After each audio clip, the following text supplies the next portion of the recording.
Fate has not spoiled Nicole since she was born. She was born to a very young mother who, in fact, did not need the child. Wendy didn't even know who her baby's father was. She would, of course, get rid of the unwanted consequences of a free, fun life. Not for the first time, but the doctor said it was too late. Lori, Wendy's mother, upon learning of the impending addition to the family, only shook her head. A child is a miracle, a happiness, a gift, was what a woman thought back in the days when she and her husband could not conceive a child. The years went by. All of acquaintances, friends, and relatives had children, but they still could not become parents. And then one day, they decided to take a girl from an orphanage. Someone dissuaded them, saying they did not know what genes the child had. They just don't find themselves in an orphanage. Someone was supportive. The woman didn't care at the time. She longed to finally feel like a mother. And when the 4-year-old girl ran up to her and hugged her, she was happy. And her husband, who watched the touching moment, shed more than a few tears. That's how Wendy ended up in their family. And everything seemed to be going just fine at first. The girl grew up, tried to be liked, obeyed. The foster mother, who had wanted a child for so many years, finally felt needed and happy. She cooked her daughter a delicious meal, bought her toys and beautiful outfits, took her to the movies, braided her beautiful blonde hair in pigtails. Foster parents spoiled the long-awaited baby. Many people noticed that, but Mom and Dad just didn't agree. Wendy already had a hard time in life. She was born into a dysfunctional family, lived in inhumane conditions until she was 3. She was treated very badly. And then the orphanage. Better, of course, than life with drunks, but not a fairy tale either. When Wendy was in 7th grade, tragedy struck. Her foster, loving father died. A ridiculous accident, just happened to be in the wrong place at the wrong time. The widow and the teenage girl took the loss hard. It took a long time for the woman to recover, and when she finally coped with despair, she noticed what was wrong. Her sweet, obedient daughter began to turn into some kind of monster. It was no longer the same kind of child. First of all, Wendy had completely stopped studying. No, she never shone academically, but at least she used to try. And now she had abandoned her studies and started skipping classes altogether. Wendy developed strange friends, teenagers from dysfunctional families. Some were much older than the girl. She refused to help her mother around the house, constantly demanding money, hysterical, intimidating. And then her foster mother noticed that her daughter was stealing things from the house. The 13-year-old girl began to allow herself not to come home at night. Of course, the mother was worried. She spent a lot of money on specialists, neurologists, psychologists, defectologists. No obvious abnormalities were found in Wendy, but the woman could not cope with her. That's how they lived. Wendy came home whenever she wanted. She dropped out of school and didn't go to college. Why would she do that? She was quite content with her life. Walks, meetings with friends, short, stormy romances. The cheeky girl demanded money from her mother, and if she wouldn't give it to her, she'd take it herself. Wendy was adept at figuring out where her mother kept it. That was why, tormented by the girl's behavior, her foster mother was not at all happy about becoming a grandmother. By this time, she had already realized that Wendy's child would look like her mother. Wendy gave birth to a healthy baby girl on time. For a couple of months, Wendy behaved like a model mother. A miracle seemed to happen. The baby made the young woman settle down, take responsibility. But soon Wendy was tired of such a life. She safely left little Nicole in the care of her mother and went off in an unknown direction, as had happened more than once. The foster mother knew for sure her daughter would return, but only when and in what condition and why. The big question. Nothing to do.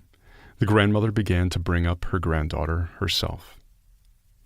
Nicole grew up to be a sweet and kind girl, but the woman, remembering Wendy at that age, was not in a hurry to rejoice. She was wary of the little girl. Nicole did not remember her grandmother ever hugging her, telling her stories, or buying her anything beyond what she needed. But she demanded unquestioning obedience from the girl. Also, the child had many responsibilities. Their number increased from year to year. Cooking, laundry, cleaning. Wendy came back periodically. She did not raise Nicole, but somehow the girl loved her mother. It seemed to her that she would not treat her as harshly as her grandmother. Nicole begged to have her. Wendy promised she would, but there were always excuses. The house she and her new roommate were renting was too small, or Wendy had another baby, or something else. "She doesn't need you," Granny said angrily. "I'm the only one who needs you, and you were born by mistake to your mother." Nicole was hurt to hear such words, but as she grew older, she realized that everything her wicked grandmother said was absolutely true. As she grew older, she realized that her mother really didn't need her, but neither did her grandmother, raising her by inertia, because she had to. Otherwise, what would people say?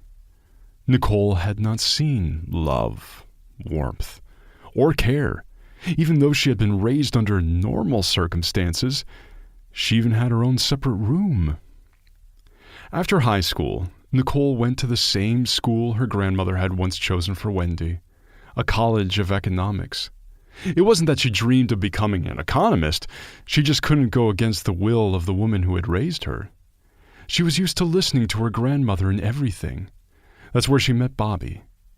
Handsome, cheerful, older than her, he immediately paid attention to the quiet, modest girl. But Nicole was not ready for such attention. She could not believe at first that someone cared. She thought Bobby was joking when he said he cared. The guy had to work very hard to earn Nicole's trust. The girl was very happy with Bobby. They walked a lot, talked a lot, laughed a lot. He took her for a ride on his motorcycle, a present from his father for his coming of age. He took her to movies and cafes. With him, Nicole felt needed, loved, and beautiful. Grandma did not approve of this relationship. She foresaw her granddaughter the fate of her mother. She liked to have fun with men too. "He's going to leave you soon. You'll see." But her prophecy did not come true. Bobby asked the girl to marry him. They did not arrange a rich wedding, but simply signed their names and began to live together. The young husband got a job as a truck driver right after college. Not by profession, of course, but the money wasn't bad. I mean, he's the head of the family now. Wendy didn't even know her daughter was married. At this time, she was once again building her personal life in another city. Her grandmother, on the other hand, was skeptical of this early marriage and prophesied a swift end to the relationship. Even the news of the birth of her great-granddaughter, Louise, did not melt her callous heart. "What's to be happy about?" the elderly woman asked, looking at the tiny girl in the blanket. "The bad genes are spreading further." Nicole took the hurtful words calmly. She was used to it. But Bobby was angry. He took his daughter in his arms and carried her into another room and never came out to see his wife's old relative again until she left. Soon there was another daughter in the family, then a third. Nicole enjoyed motherhood. Now she didn't understand her mother anymore. How could she? How could she leave her to be raised by her grandmother? How could she abandon such a miracle? The woman loved her children dearly. Bobby worked as a truck driver. Nicole took care of her daughters. She had enough money for everything: the apartment, groceries, entertainment. The young family spent their weekends having fun. They visited movies, amusement parks, and cafes. The girls grew up and pleased their parents. All three sisters were obedient, smart, and healthy. With her mother and grandmother, Nicole had little contact, only when necessary. But when her grandmother became ill, the young woman was there for her. Although it was hard for her to look after the children and an old woman to care for, still, she managed. She could not leave the person who had raised her. There were all sorts of things between them, but the grandmother still did not give her granddaughter to the orphanage. Grandma died on a cold November day. Nicole took care of all the arrangements, tried to let her mother know what had happened, but couldn't find her. Wendy showed up on her own 6 months later, when it was time to inherit. The heiress of the First Order became the full owner of the apartment. The woman did not seem at all saddened by her adoptive mother's departure. She was even happier. At last she could move into the vacant, spacious apartment with her new man and children. Meeting her mother, Nicole realized they were complete strangers.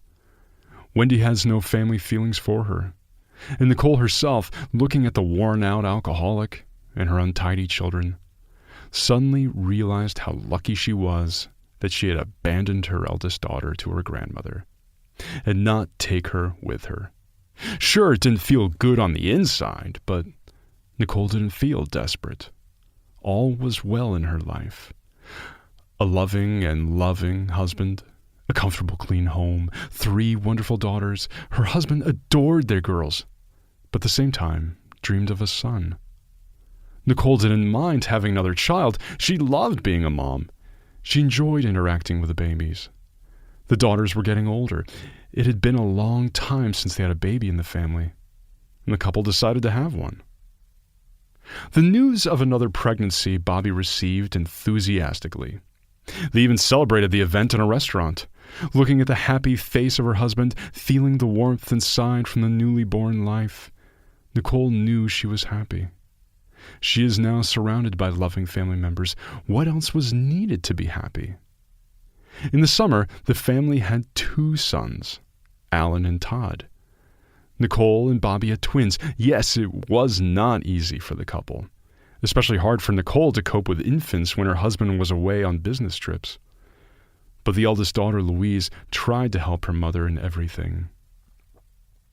When the twins were a few weeks old, one of them, Alan, had a heart defect, a very serious one, requiring expensive surgery in the future. Collect the money, the doctor warned. After a year, you'll have to go to another city for surgery. They don't do that here. It's your son's only chance for life. Nicole came out of the office in despair. She looked at her baby and couldn't believe there was anything wrong with him. As brisk, strong, and healthy looking as his brother, Bobby then reassured her, encouraged her, told her he would work harder. We'll find the right amount for Alan. There's still plenty of time, the man promised. And in the fall, trouble came to the family. Bobby was in a fatal accident. Nicole found herself all alone with 5 small children, one of whom was seriously ill. No support, no help, no plans for the future. Nicole survived the terrible event only because of her daughters and sons. She had to take care of them. There was simply no time or energy left for despondency. And only before going to bed, having put the kids to bed, the woman allowed herself to cry, just a little. Tears brought temporary relief. And then there reappeared the main question: how to go on? A profession for Nicole? She did not know where to start. Yes, she got an education, but had not worked a day after graduating college. Bobby provided for the family, so the woman fully devoted herself to her children. It seemed perfect at the time. She thought the stability would last forever. Nicole had taken out every possible child allowance. She had enough money for food and clothes, but she also had to pay rent, and Alan needed medicine all the time. The woman quickly realized that they could not stay in the city. The rent of the apartment was incredibly high for their budget, but the biggest problem now was the surgery for her son. Where to get the money? There's no way to get it out of the allowance. The amount needed is not insignificant. The doctors advised her to go to a foundation, and so Nicole did, but the collection was too slow. There was less and less hope that the necessary amount of money would be collected in time. And then help came from an unexpected direction. One day, a woman called Nicole, introduced herself as a notary, and made an appointment. The mother of many children did not want to go. She would have to leave the little ones with Louise again, and there was a lot to do at home. And there must be some formalities connected with her late husband. Nothing important, but she went anyway. She was struck by what she heard. It turned out that Nicole's grandmother's sister had died in a village with a distantly familiar name, and she had bequeathed her house to a young relative in distress. Her. Nicole remembered this elderly woman. She had seen her 3 times in her life. When that one had come to visit her grandmother, Cindy had always treated Nicole with affection. Attached to the will was a letter. In it, Cindy said she wanted to do something to help a poor young widow with 5 children and hoped that her home would be a safe haven for them. Live happily ever after in it, just as I did. These were the lines the letter ended with. Nicole could not believe what was happening. The woman felt enormous gratitude for Cindy, who was worried about her almost unknown distant relative. And was she even a relative? After all the relatives knew that Wendy had been taken from the orphanage by her grandmother, which meant that her daughter was essentially nobody to them. The rent was coming due. The landlord was used to charging 6 months in advance. Nicole, of course, didn't have that kind of money, and now she didn't have to. Within a week, she would pack up the children, and they would be off to their new home. Yes, she would have to live in the countryside, though she had no idea what it was like, but she was sure she could cope, especially since she had no other choice. The family arrived at the new place in a large truck. It was raining. The clay road had softened so much that the vehicle became bogged down in the semi-liquid mud several times. "What roads," the driver lamented. "What a backwater." The guy was right. The village was far from the city, but it looked very well maintained and comfortable. The appearance of the new house pleased Nicole. It was a big, beautiful house, with green walls and a lovely garden. It was obviously loved and cared for. How nice that the house was so spacious. I bet you could make separate rooms for the boys and girls. It was just wonderful. To begin with, she fed the children after the long journey, with sandwiches prepared in advance, and gave them tea. Then the woman and the older girls started sorting things out. The 1-year-old twins tried not to interfere. Once they were in their new surroundings, they looked around in amazement. One of the brothers suddenly smiled at someone behind Nicole. The young woman turned around, but there was no one there. Strangely, the other boy was staring into that corner too, and laughed happily. Nicole continued sorting things out. She had no time to be distracted by the little ones. They weren't being naughty, and that was all right. The house was old, but solid. There were interesting things everywhere, signs of a bygone era. Something in the attic and cellar told her there might be some rarities, too. She would have to do that later. The house was furnished with furniture from a bygone era, a round table on curved legs in the living room, and polished cupboards, sturdy pieces that might well last a long time. Well, that's fine. There's no money to update the interior yet. But there was trouble with the beds. There are only 2. Good thing Nicole brought an air mattress. The young ones would be put in the beds, and she and Louise would sleep on the floor. The day flew by very quickly, in many worries and concerns. Evening came. Nicole took the electric stove out of her suitcase and went into the kitchen. She crawled under the table, looking for an outlet, and came across an interesting object, a round clock with a hinged lid on a long chain. The object looked luxurious. Nicole could be wrong, but she thought it was made of sterling silver.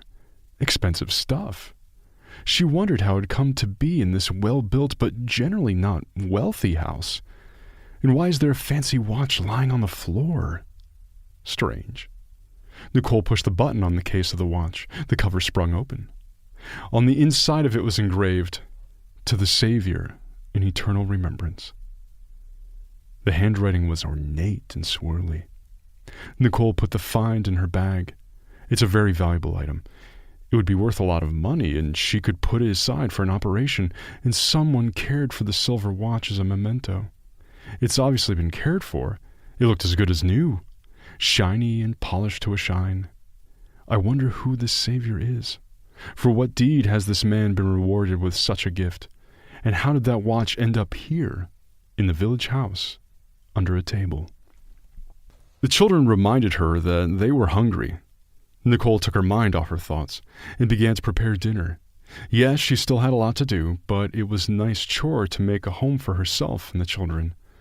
After putting the children to bed, Nicole took another look at the clock. Something about it beckoned to her, drew her in. It was hard to explain, but looking at the shiny object, the woman felt calm and warm. Nicole felt tired, very tired. The worries and excitement of the move had taken all her energy, and there was so much to do tomorrow. She put the watch in her bag and lay down on the mattress next to her eldest daughter, who had been asleep for a long time. Sleep overtook the woman before she put her head down on the pillow. Boom, boom, boom, boom! Nicole jumped up at the loud banging that shook her house. Someone was breaking in, but the children continued to sleep peacefully, even the twins. The banging didn't stop. Nicole became scared, really scared. She was alone with small children in a strange place. Who was knocking on their door and in the middle of the night? This was not going to end well, but there's no way she's going to be able to hide. From the sound of the knocking, a stranger could break down the door. Maybe she shouldn't make him angry. Nicole walked to the door and opened it. In the hallway, she saw a little old man with a long gray beard. How had he got into the house? The front door behind him was open. Outside the gate, an old car could be seen. Nicole hadn't seen one of those in town for a long time. But this was a township. Probably not such a rarity on the roads here, either. Nicole shifted her gaze to the night visitor. His face was amiable. His smile quite friendly. His eyes looked kind. There was no danger in those eyes. Nicole calmed down a little. Yet how had he managed to open the door? And did the old man knock so hard that the whole house shook? It didn't sound like he was that strong. "Hello, hostess," said the visitor. "Happiness and health to your home." Thank you," the woman replied. And who are you?" "I'm Ernest," the old man introduced himself. "I was driving through your village, and I got stuck in the mud with my car, and my acquaintances used to live here, so I came to warm up, probably out of habit." Nicole wondered why an old man would go anywhere at this hour. But the rest seemed plausible. Indeed, it had recently rained, and the road was washed out. It was easy to get stuck in mud like that. And the old man might well have known the former occupants of the house. "Oh, come in," she invited him into the house. "Really, you'll get warm. It's a cold night, and the road is hard." "Thank you," replied the guest. He took off his boots and walked barefoot into the kitchen. He obviously knew what and where this place was. Apparently he had been in this house many times before. Won't you have a seat?" Nicole obligingly pushed a chair in front of the old man. He obediently sat down. Nicole put the kettle on. It was cold outside, and the guest clearly needed a warming beverage. "It is a nice house," Ernest declared, resting his hand under his chin thoughtfully. He looked around with warmth in his eyes. "Yes, we like it very much, too. We just got here today. We're just getting used to it. Cindy left me a legacy of it. Did you know her?" "Of course I did," the old man smiled. "A kind and good woman. Since she left you her home, you must be a good person, too. You will be happy here." "I wish I could," Nicole sighed. "A lot of different things have happened in my life lately. But here we are, and it's so easy and happy in my soul." "Well, that's good," replied the guest. "So the house likes you." "That's an odd thing to say," the woman smiled. The kettle boiled, and she poured the fragrant drink into cups. "What do you mean the house likes it? It's not like he's alive." "What can I say?" The old man smiled enigmatically. This house has history, and the village itself has a history, and the tenants of the past, too. Did you know them well? Ah, very well. Nicole wondered to herself, sitting in the kitchen, well past midnight, with a stranger. Listening to his speeches, she felt herself calming down more and more. Alarming thoughts about the future, which had not given her peace since the day of her husband's death, somehow, imperceptibly, receded. Her soul became light and warm. The old man's voice sounded pleasant, soothing melody. And he talks and talks and talks, tells the story of the village. It turns out that a rich landowner used to live here, and he had his only beloved daughter. One day, she and her friends went to the river to bathe, and the current began to pull her in. By chance, a fisherman sitting on a nearby bank noticed it. It seems that the other girls were swimming nearby, but they did not realize that their friend was in trouble. The guy ran to the rescue and pulled the child out. He almost drowned himself, but managed to get out. The girl, of course, told her father everything. The landowner came to the boy, thanked him, and gave him a watch made of pure silver. And on the cover he engraved a reward inscription. This savior was Cindy's father-in-law, father of her beloved husband. All his life he cherished this watch. It was as dear to him as a memory. "So I found it," Nicole exclaimed. "Isn't this it?" The woman pulled from her purse the watch she had found the day before under the table. The old man looked at it closely. His face lit up with a joyful smile. "It is. It's priceless. And not even just because of the fact that they are made of silver. This is the work of a famous master, a work of art in itself. It is worth a great deal of money." And I was going to pawn it, thought Nicole. I would have given away such a unique work of art for nothing. That watch must save someone else's innocent life, just as their owner once did. Such is their fate. How do you know? Their master said so. I don't know how he knows. And why is such a valuable thing lying on the floor? I don't know. Probably so that whoever needs them will find them, and the stranger doesn't see it. Otherwise, there are a lot of people here who want to get hold of other people's things, but the watch should not fall into the hands of a person with bad thoughts. They have to save a person. The old man continued his smooth, monotonous speech. He went on talking for a very long time, and about Cindy's family, and about the filming of an episode of a popular old movie in these parts. Nicole didn't notice how she fell asleep. She woke up in the morning. It was sunrise. Waking up was not a pleasant experience. Her arm was stiff. The table was not designed for comfortable sleeping. The woman thoughtfully looked around. She was alone in the room. Was she dreaming?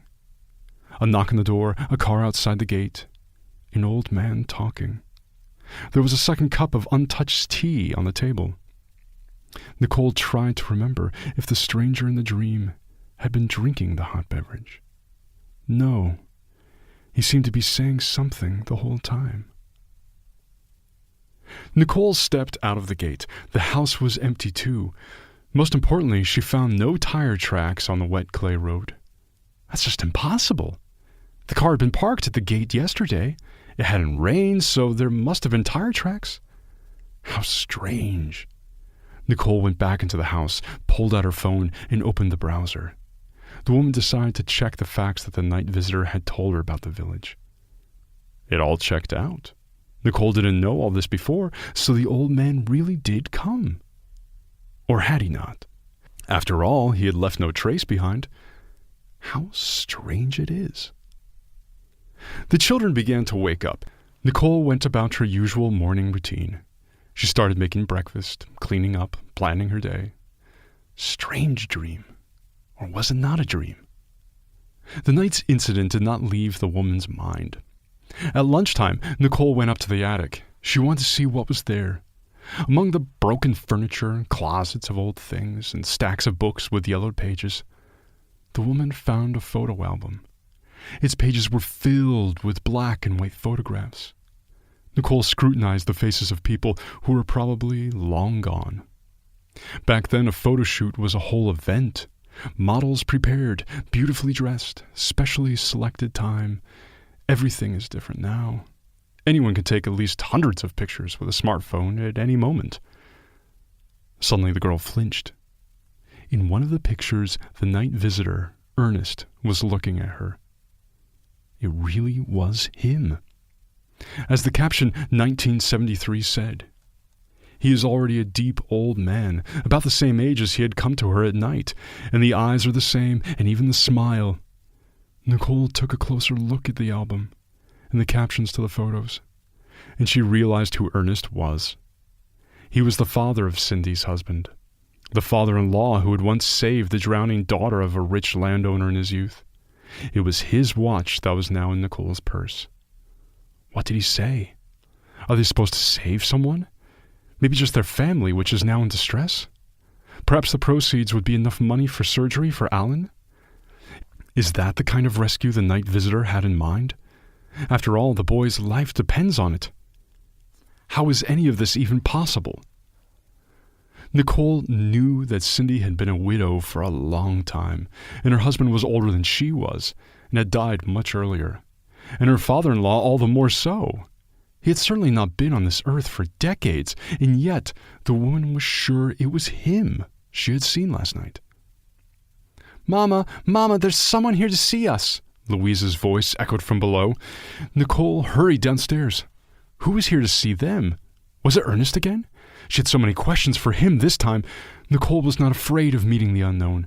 After all, a very pleasant aura of calmness and kindness came from the nocturnal visitor. It was at once clear that his intention was the best. But in the room, Nicole saw an unfamiliar older woman. She was holding a fragrant pie in her hands. "I'm your neighbor, Tracy," the woman introduced herself. "Here, I came to meet you. I brought you some pie. You have little children. Let them enjoy my raspberry pie. My grandchildren love it." Nicole invited the good-natured neighbor to the table. The children quickly drank their tea, swallowed their treats, and ran off to do their business. And the adults talked for a long time. Tracy explained in detail where and what is in the village: store, school, kindergarten. She told Nicole in confidence that a vacancy would soon arise at the post office. A relative of hers was retiring. If Nicole needed a job, she will help her with it. And there's no problem getting the kids into kindergarten.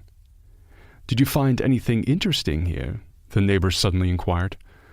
"No," Nicole decided not to reveal any secrets, just in case. "Someone must have found. The owner, your relative Cindy's father-in-law, had something of value, a silver watch. A rich landowner gave it to him. Ernest loved it so much. He kept it as a memento. He bequeathed it to his son, and then there was no one else to give it to. Cindy and her husband had no children, so the precious watch was left in the house. Many people in the village knew about it. After Cindy died, people began to come here to look for relics. It was said that no one found the watch, even though they searched the whole house. Yeah, well, someone must have taken it. And before he died, Ernest said more than once, 'This watch will save someone's life.' I don't know where he got that from. That's why he didn't sell it, even in the hardest of times." The neighbor left, and Nicole suddenly understood everything. Apparently, Ernest loved the house very much, so his soul showed up to meet the new owners. And he let Nicole find the watch on purpose, so that she could sell it and save her son. And then he appeared and told her of the value of the gift. So Nicole would not have given the valuable item to a pawn shop, where they would have given a quarter of its full value. The amount would not have saved Alan, but now the woman would go to an antique dealer. Something told her she would be offered a sum sure enough to pay the operation. Nicole suddenly smiled. "Thank you," she whispered, turning to the house. "Thank you."